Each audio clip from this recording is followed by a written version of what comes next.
Joseph out of bounds around the 45. He's got Rodgers for the third time, and the Packers are in major trouble. 2 interceptions at Lambeau Field in the first matchup. All right. So with the game on the line, we go 2 for 6 in the fourth quarter. What the?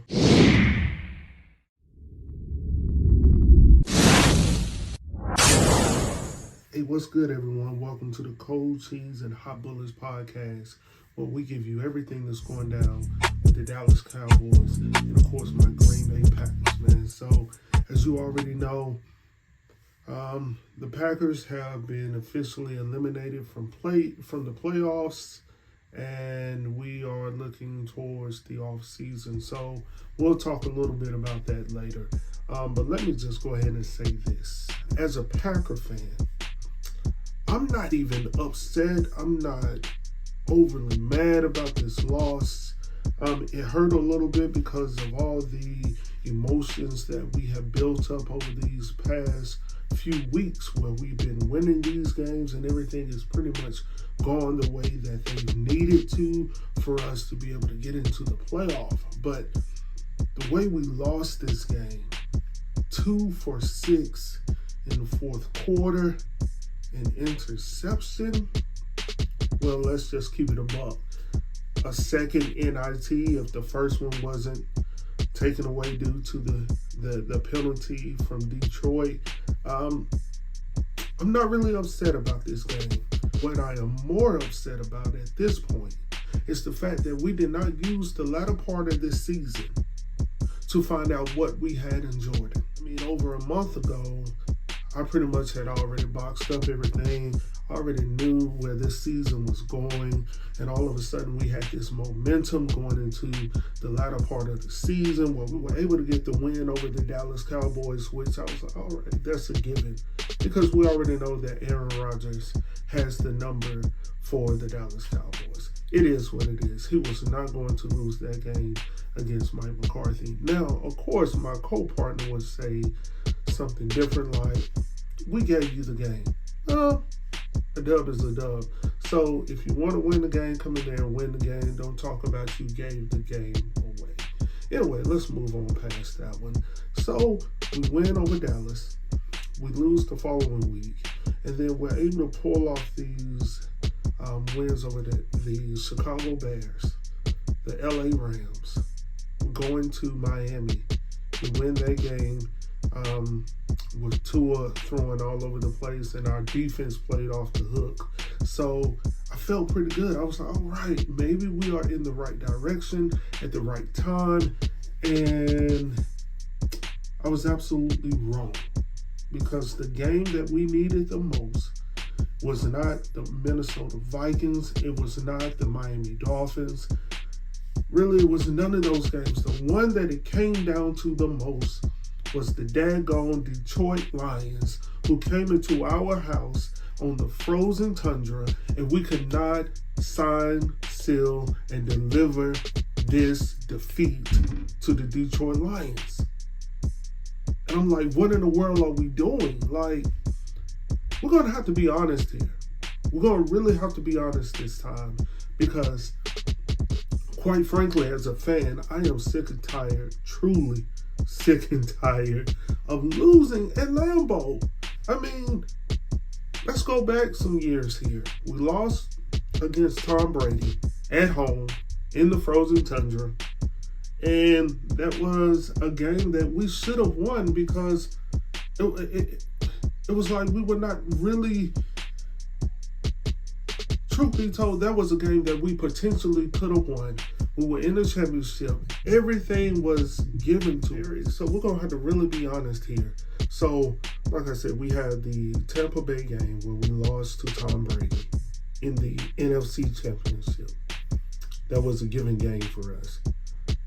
If Aaron could have played differently, it could have been a game for us.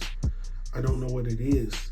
All right, so then the next year, we are the number 1 seed once again, and we have the 49ers coming to our house once again, and we can't get over 10 points. 10 freaking points in the frozen tundra. And we lose that ball game. Number 12 is not able to get it done. Yeah, I know that the special teams did not play well at all. Actually, the points from San Francisco came from the special teams. I get it. But for us to only score 10 points, a lot of that had to do with the offense. It's not like we're not accustomed to playing in this weather. We practice in it, we play in it. It's something that we've used as a weapon or a benefit for us as a team. But no one fears coming to the frozen tundra at this point because it's our kryptonite. If you really want to know what our kryptonite is Lambeau Field. Because we have not been successful at all on Lambeau Field. I don't know what it is. It used to be the place that no one wanted to go. But even this year, this season, it has not been the best place for us. And on the last game of the season, week 18, we're not able to put away our rival in the division, the Detroit Lions. And they come in there, and I hate to say it, but I have to tip my hat to Dan Campbell. He stated that if we're not going, then daggone it, Green Bay is not going to the playoffs. And that's absolutely what he meant. Now, I don't know much about Matt LaFleur. I know that we've been able to see the success that he's had over the years where we went 13-3 the first two seasons. Last year we had the season where we went 13-4, and then this year it was like a complete drop. And I don't want to take anything away from him. He's a brilliant mind, but I love the attitude of Dan Campbell. As much as we could criticize some of his ways and some of his words and some of his choices, the team respects Dan Campbell, and they are the direct reflection of who he is as a man and as a fighter, because they believe in what Dan Campbell has to bring to the table, and you can see it in the players, the way that they responded. It was like they knew they had nothing to play for. But the one thing they knew for sure is that we were not going to the playoffs. We just needed Aaron Rodgers to come out on the field and do Aaron Rodgers-like things. I'm not going to say overall he played horrible, but he just didn't play great. And the last play that I just played in the fourth quarter, 3 minutes left in the game, and I know they were all in his face, but at the same time, it is almost like the Twilight Zone, where I'm seeing remnants of what happened last season, where he's throwing into double coverage to Devontae Adams last year when you had a wide open Randall Cobb as well as Allen Lazard last season. And then this season, he's just throwing it up in the air, and it's underthrown realistically, at least from my book. Christian Watson he's close, but he's not close enough to make a play on the ball because he's double covered. And then you have I forget his name. He comes in and I think it's Kirby, and he comes in and he completes an INT. Hats off to him as well. So I just don't know what it is, and I'm not sure exactly what Aaron Rodgers is going to do this season, if he's going to actually come back or if he's actually going to retire. Who knows? But for what it sounded like, even with the comments that he made prior to the game, it was almost like he had already given in or conceded this game, because he was like, I'm thinking and reflecting upon the memories that I've had, the great times that we've had. And I'm like, bruh, this is not the time to go and reflect. Like, let's go ahead and play this freaking game, man, and win and take ourselves to the playoffs. But I don't know. I really don't know what this guy's problem is. Like, this is not time to have a moment of reflection. This is a time to get yourselves with the guys around you and motivate yourselves to wield your authority over this game. That's what I'm talking about. Not, talking about manifesting greatness and understanding the great things. If I had to, I'm not concerned about that as a fan. We are asking number 12, one of the greatest quarterbacks in NFL history, to just be a magician one more time. That's all we're asking. And maybe we're just asking too much of number 12. Maybe he's just not motivated anymore to be that number 12 that we've come to know and come to love so as an athlete. So maybe that's just where he is at this point. And I know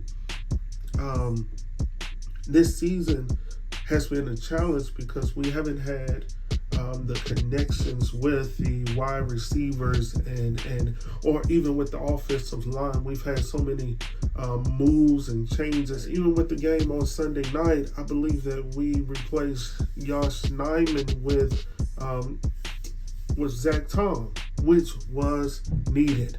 I'm not sure exactly what's going on, man. It just seems like I can't even get my words together. We replaced Josh Nijman with Zach Tom, which was needed. He was completely overpowered, and I'm glad that we were able to replace Josh with Zach Tom, who was playing pretty well. So I could see the upside with Zach Tom. I just don't know why we didn't start with him, but we'll talk about that a little bit later. What else did I want to talk about? Another factor that was concerning to me was the fact that the first 5 of 6 possessions that we had, we were actually either on the 30 or the 35-yard line of the Detroit Lions, and the only thing we were able to come away with was 9 points. We had the fumble with Aaron Jones. We also had the another turnover that we had in the game. And another thing comes down to just simply knowing the rules, knowing how to play the game of football. Some of the things that is taught by the coaches to understand when you can step out, what to do, getting the ball out of bounds, different things of that nature. I felt like we were just unprepared for this game. The better coach, which was Dan Campbell, came in and he played the scheme that he had. He was successful with that game plan and never deviated from what he had in front of him, and that was to pretty much put a nail in the coffin of the Green Bay Packers. All right, so let's go ahead and look at some of the stats here and compare some of the things here that I have here. Aaron Rodgers went 17 of 27 for 205 yards, 1 touchdown, 1 INT. He had the 1 touchdown to Allen Lazard, which we'll talk about momentarily. Aaron Jones rushed for 48 yards with 12 carries. A.J. Dillon had 33 yards with 9 carries. Christian Watson had 2 carries for 12 yards. And even Aaron Rodgers attempted 3 and ended up with 10 yards rushing the ball. And then on the other side, for the receivers, Christian Watson, as I stated before, he had a fantastic game this go round. He had 5 receptions for 104 yards, which he averaged 20.8 yards a reception. Allen Lazard had 4 receptions for 41 yards, and he had the only touchdown for the Green Bay Packers. So let me go ahead and touch base on this while it's on my head. Allen Lazard made some comments in a post-interview after the game, which a lot of people are looking at, trying to figure out or decode what he's saying and his feelings. And I don't know what to take from it, but I would love to know what you thought about it. If you would leave comments down below so we could see what you thought about it as well.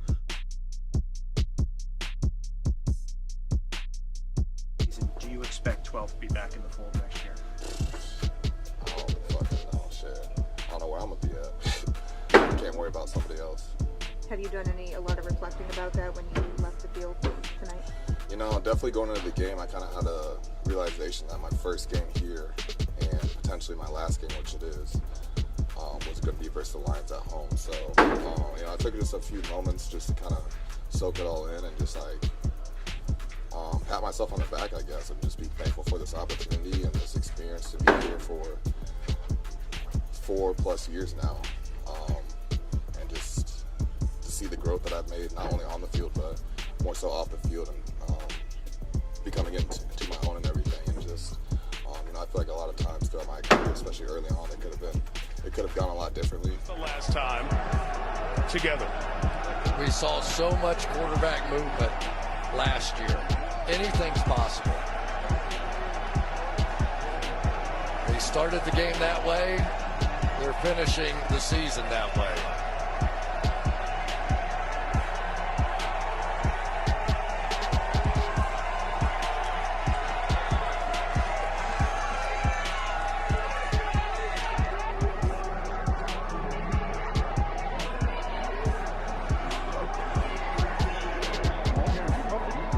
Just don't know if it'll be the final time or not. A lot's going to happen here in the offseason, but these two guys have been through a lot. This is one of Aaron's closest friends. He has talked about it a lot. Having Randall back, he really wanted him back and got him back a couple of years ago. And from that national anthem, like you said, Chris, just kind of think in the back of your mind. Just never know.